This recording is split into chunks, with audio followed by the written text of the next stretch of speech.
Pasal 75.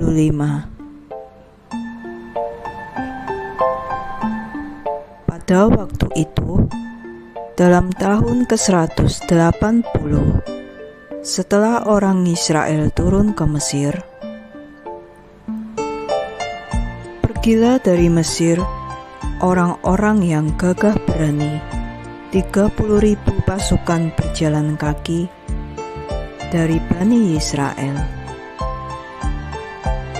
Semuanya dari suku Yosef, dari anak-anak Efraim bin Yosef.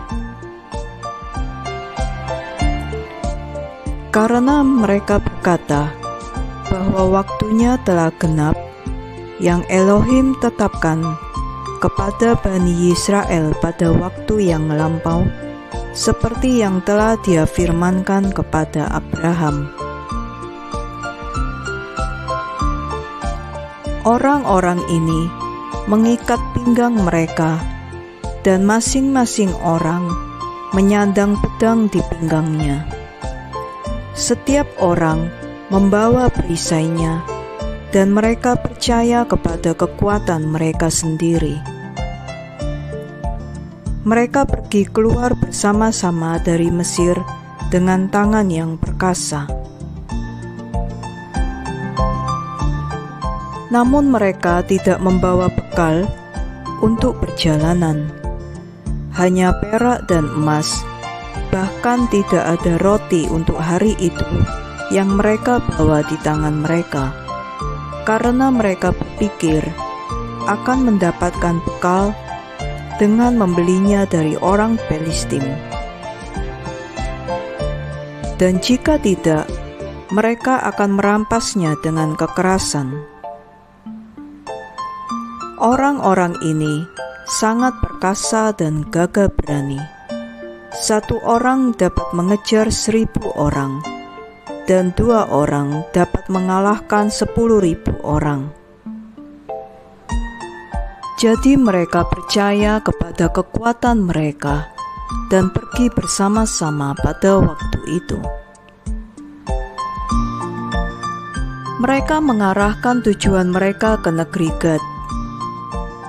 Mereka turun dan mendapati para gembala Gad sedang memberi makan kawanan ternak anak-anak Gad. Mereka berkata kepada gembala-gembala itu, "Berikanlah kami beberapa ekor domba dengan bayaran, supaya kami dapat makan, karena kami lapar, karena kami belum makan roti sama sekali hari ini." Para gembala berkata, "Milik kamikah kawanan domba dan ternak ini, sehingga kami bisa memberikannya kepadamu, bahkan dengan bayaran?" Maka anak-anak Efraim mendekat untuk mengambilnya secara paksa. Para gembala Gad meneriaki mereka, dan teriakan mereka terdengar sampai kejauhan. Maka seluruh anak-anak Gad keluar mendatangi mereka. Ketika anak-anak Gad melihat perbuatan jahat anak-anak Efraim, mereka kembali dan mengumpulkan orang-orang Gad. Mereka mengenakan masing-masing perisainya dan pergi kepada anak-anak Efraim untuk berperang. Mereka menyerangnya di lembah Gad, dan peperangan berlangsung sengit. Mereka memukul satu pihak dengan yang lainnya, banyak orang pada hari itu. Pada hari kedua, anak-anak Gad mengirim pesan kepada seluruh kota-kota Filistin supaya mereka datang menolong. Dikatakan, "Datanglah kepada kami dan tolonglah kami, supaya kita dapat memukul anak-anak Efraim yang telah pergi dari Mesir untuk merampas ternak kita, dan yang berperang melawan kita tanpa alasan." Sekarang ini semangat anak-anak Efraim telah lemah karena kelaparan dan kehausan, karena mereka belum makan roti sama sekali selama 3 hari. Dan 40.000 orang pergi dari kota-kota Filistin untuk membantu orang-orang Gad. Orang-orang ini terlibat peperangan dengan anak-anak Efraim, dan Yahwe menyerahkan anak-anak Efraim ke dalam tangan orang Filistin. Mereka memukul seluruh anak-anak Efraim, semua yang telah pergi dari Mesir. Tidak ada yang tersisa, kecuali 10 orang yang melarikan diri dari pertempuran. Karena malapetaka ini berasal dari Yahwe terhadap anak-anak Efraim, karena mereka melanggar firman Yahwe dengan keluar dari Mesir sebelum waktunya tiba, seperti yang Yahwe telah tetapkan pada masa yang lampau bagi Israel. Orang Filistin di sana juga banyak yang gugur, kira-kira 20.000 orang. Saudara-saudara mereka membawanya dan menguburkan mereka di kota-kota mereka. Anak-anak Efraim yang terbunuh tetap dibiarkan di lembah Gad untuk waktu yang lama dan tidak dikuburkan, dan lembah itu dipenuhi dengan tulang belulang manusia. Orang-orang yang meloloskan diri dari peperangan datang ke Mesir dan memberitahukan kepada semua Bani Israel segala yang menimpa mereka.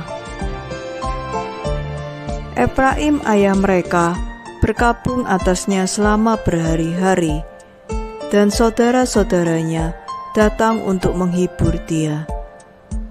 Dia menghampiri istrinya, dan dia melahirkan seorang anak laki-laki, dan dia menyebut namanya Beria, karena dia tidak beruntung dalam rumahnya.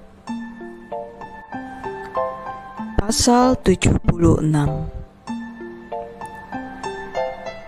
Moseh bin Amram masih menjadi raja di tanah Kus pada waktu itu. Dan dia berhasil di kerajaannya. Dia menjalankan pemerintahan Bani Kus dengan keadilan, dalam kebenaran dan integritas. Seluruh Bani Kus mencintai Moseh sepanjang waktu pemerintahannya atas mereka. Dan seluruh penduduk negeri Kus sangat gentar kepadanya. Dalam tahun ke-40 pemerintahan Moseh atas Kus, Moseh sedang duduk di tahta kerajaan, sementara Ratu Adonia ada di hadapannya, dan seluruh bangsawan duduk di sekelilingnya. Ratu Adonia berkata di hadapan raja dan para pemuka, "Apakah yang telah kamu perbuat, hai Bani Kus, selama waktu ini? Sesungguhnya kamu tahu bahwa selama 40 tahun orang ini memerintah atas Kus.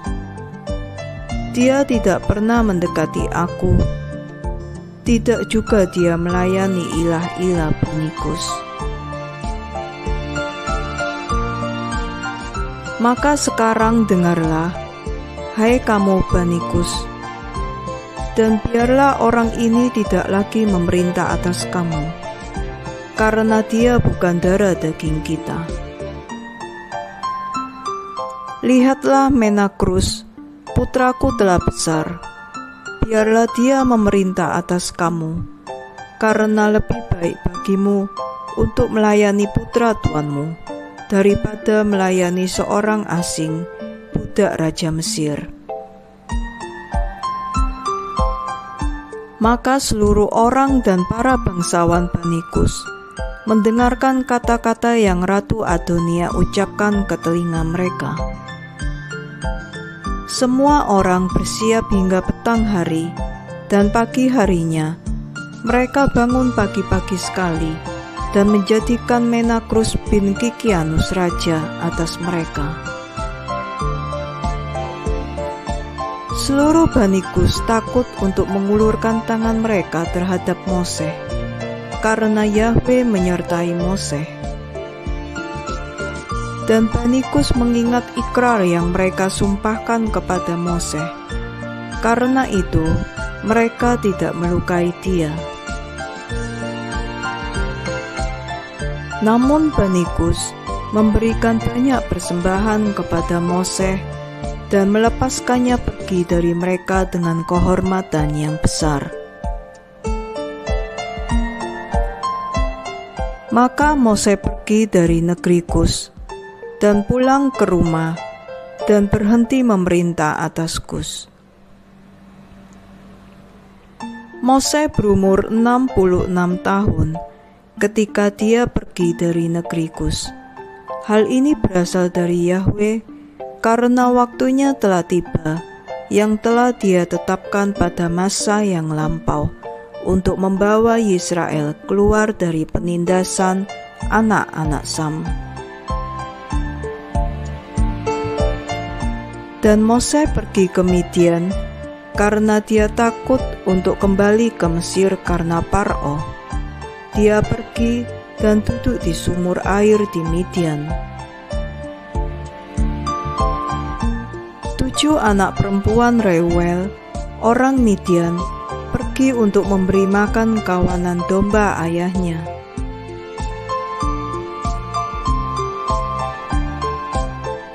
Mereka datang ke sumur dan menimba air untuk memberi minum kawanan domba ayahnya. Maka para gembala Midian datang dan mengusir mereka pergi.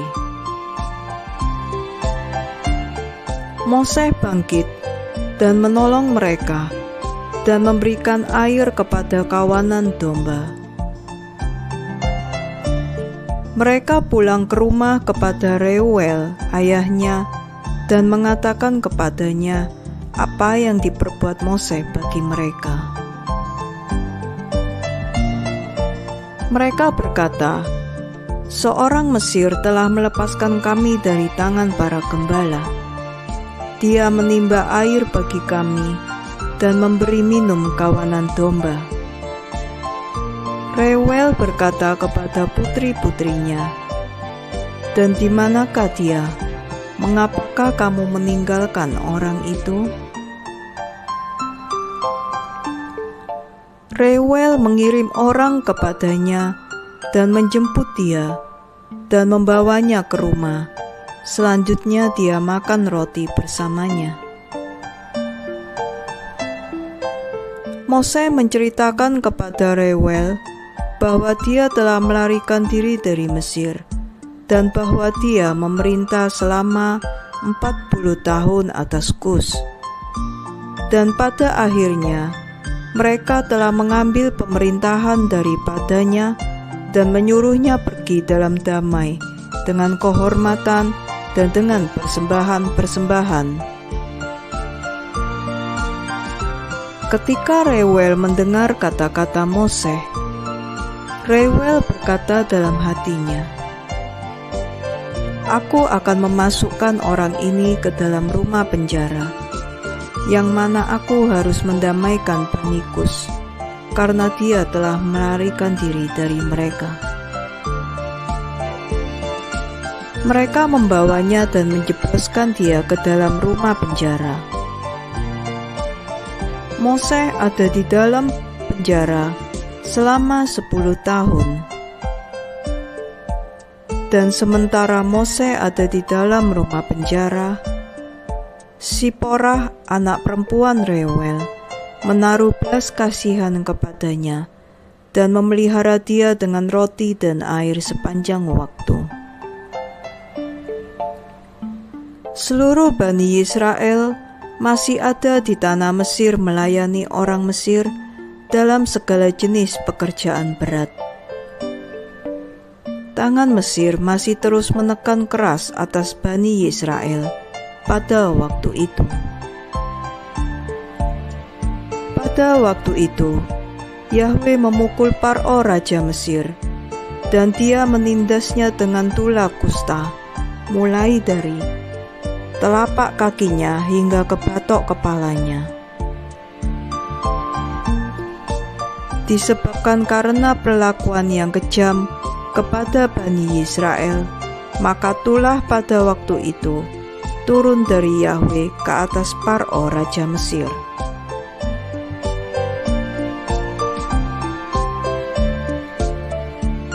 Karena Yahwe telah mendengarkan doa umat-Nya, Bani Israel, dan tangisan mereka telah sampai kepadanya karena pekerjaan mereka yang berat.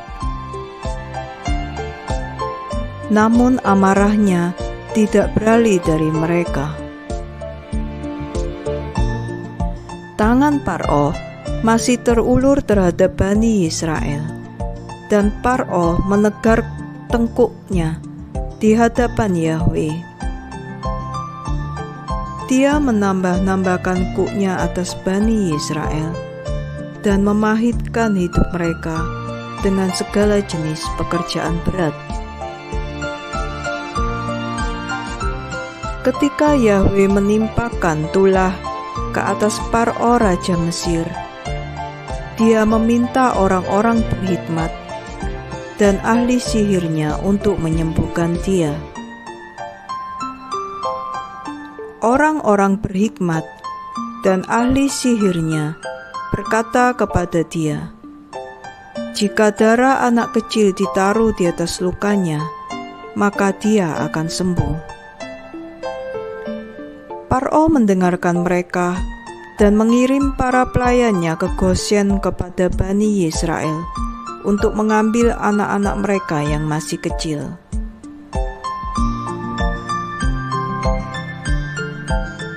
Para pelayan Paro pergi dan mengambil bayi-bayi Bani Israel dari dekapan ibu mereka dengan kekerasan.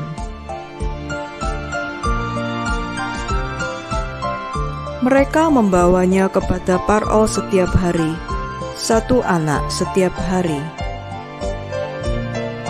Dan para tabib membunuhnya dan menaruhnya di atas tulah itu. Demikian diperbuat mereka sepanjang waktu. Jumlah anak-anak yang Paro bunuh ada 375.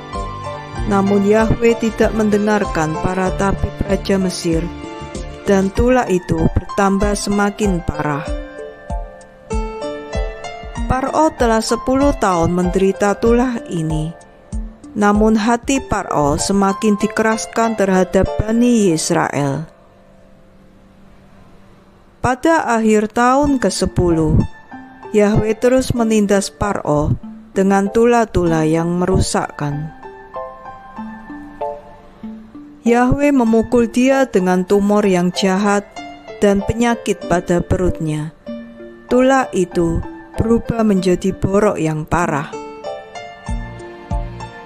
Pada waktu itu, 2 pelayan Paro datang dari tanah Goshen, di mana seluruh Bani Israel berada, dan pergi ke rumah Paro dan berkata kepadanya, "Kami melihat Bani Israel menjadi kendor kerjaannya dan lalai dalam pekerjaannya."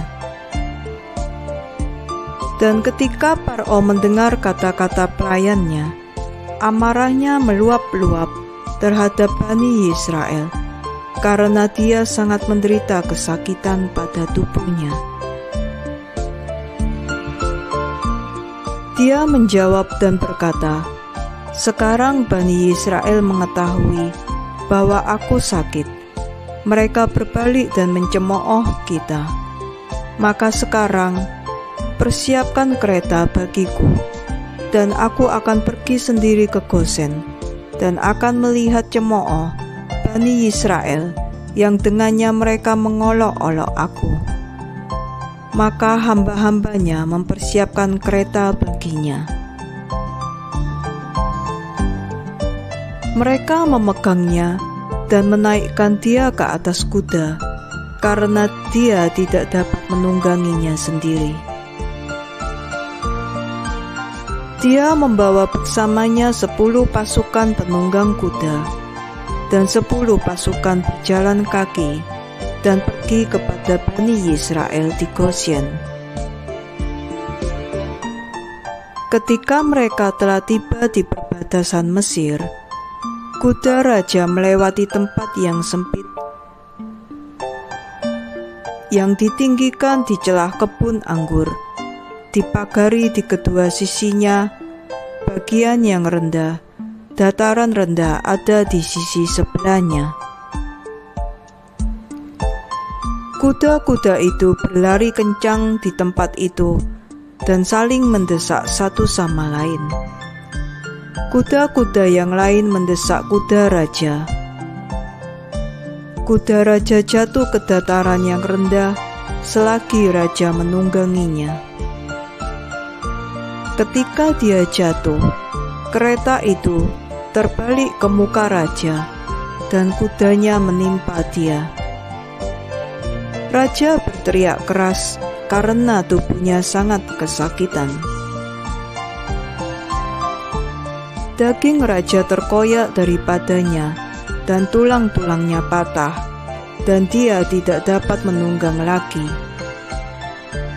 Karena hal ini berasal dari Yahwe bagi dia, karena Yahwe telah mendengar tangisan umatnya bagi Israel dan penderitaan mereka.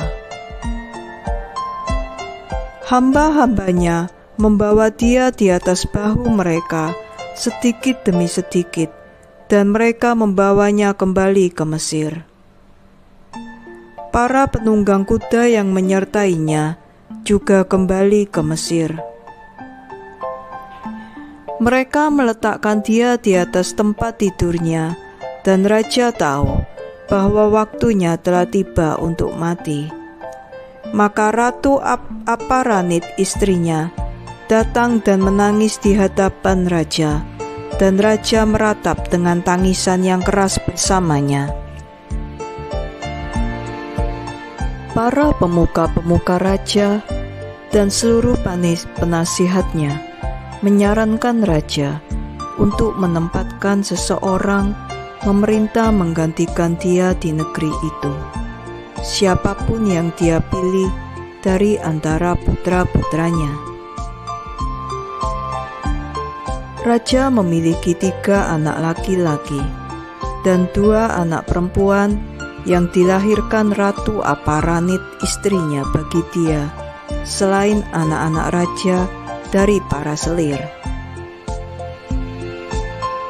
Inilah nama-nama mereka: yang sulung Otri, yang kedua Adikam, dan yang ketiga Morion. Dan saudari-saudari mereka, nama yang tertua Bidya, dan yang lebih muda Acusi. Otri, anak sulung raja, adalah seorang idiot, ceroboh, dan terburu-buru dalam berkata-kata.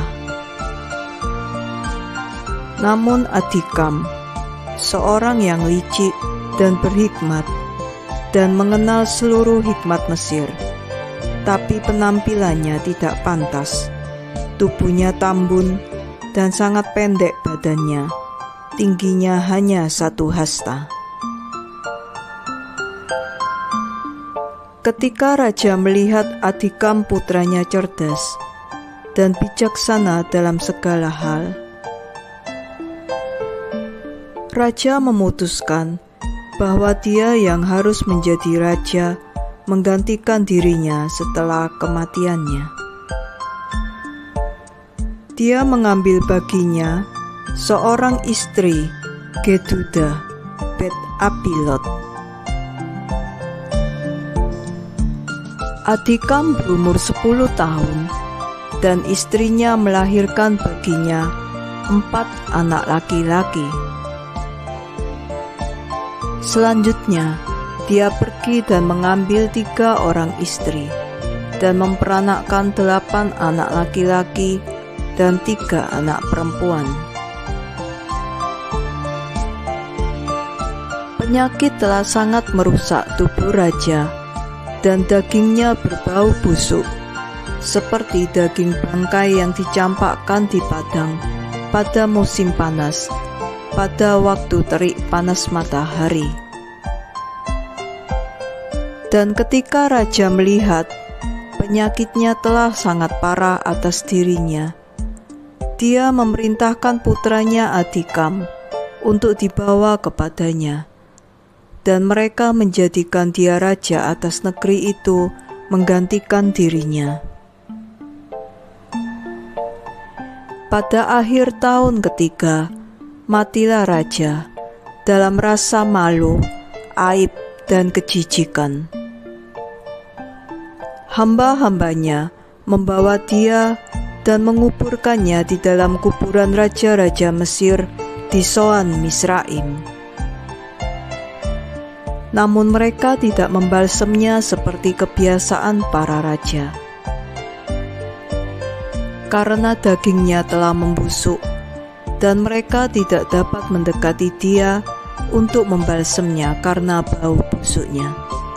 Jadi mereka menguburkan dia dengan tergesa-gesa.